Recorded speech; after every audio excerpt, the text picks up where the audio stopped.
হ্যাঁ আপু, কেমন আছো? আলহামদুলিল্লাহ ভালো। আপনারা ভালো আছেন? আল্লাহ তাআলা খুব ভালো রাখছে। আচ্ছা, তোমার নাম আর তোমার দেশের বাড়ি কোথায়? আমার দেশের বাড়ি হচ্ছে বগুড়াতে, আর আমার নাম হচ্ছে মিম আক্তার। মিম আক্তার। জি। তোমার ফ্যামিলি তো তোমার আম্মু আর তুমি আছো। জি। আচ্ছা, তোমার কয় বছর বয়সে তোমার আব্বু মারা যায়? আমার আব্বু মারা গেছে তখন আমার 20 বছর বয়স ছিল। ও, 3 বছর আগে। তার মানে জি। তোমার বয়স এখন 23 23 চলে। বছর জি। 3 বছর আগে মারা যায়। এই 3 বছরের মধ্যে হাল ধরছে এই সংসারে তোমার আম্মু।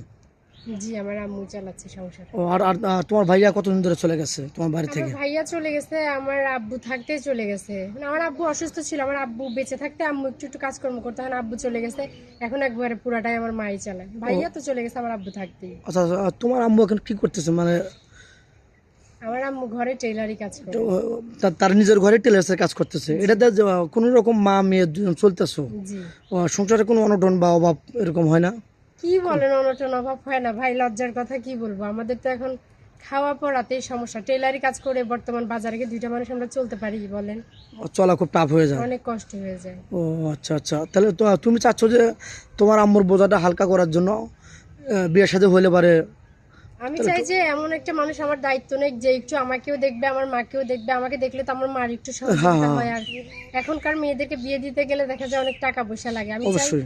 একজন ভালো মানুষ আমার দায়িত্ব নেক, যে আমার কাছে যৌতুক দাবি করবে না, টাকা পয়সা দাবি করবে না, আমার আর্থিক অবস্থা দেখে আমাকে বিয়ে করবে। ও আচ্ছা, আচ্ছা, অনেক সুন্দর কথা বলছো।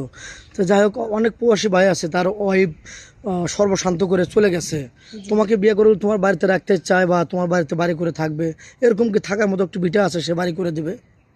আমাদের তো জায়গা সম্পদ কিছুই নাই, এখন সে যদি কিছু করে দেয় এটা তো আমার জন্য একদম আশীর্বাদ স্বরূপ হয়। হ্যাঁ, অনেক অনেক ভালো হয়। জি। তো যাই হোক, অনেক প্রবাসী ভাই আছে তার বউ অসুস্থ, দীর্ঘদিন ধরে অসুস্থ হয়ে পড়ে আছে, তাকে সেবা করার জন্য বা তার পাশাপাশি একটা বউয়ের দরকার, একটা ছেলে মানুষ ওয়াইফের দরকার হয়। ওরকম ম্যান হলে কি তুমি বিয়ে করবে কিনা? এখন উনি যদি আমাকে ছোট বোনের মতো করে মেনে নেয়, আমিও তো তাকে বড় বোনের মতো করে মেনে নিব।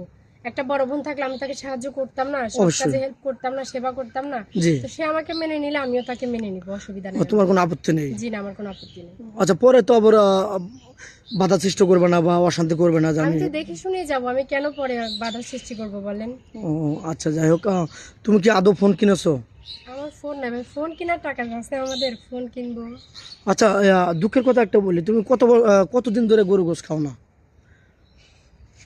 আমরা কুরবান গেছে, কোরবানিও খাইতে পারি নাই। ও, এত কষ্ট, মানে গরু গোস খালি কুরবানি ছাড়া খাইতে পারো না? না, খালারা কুরবান দিছিল কিন্তু দিতে আসে নাই, আমরা যাই নাই এই জন্য।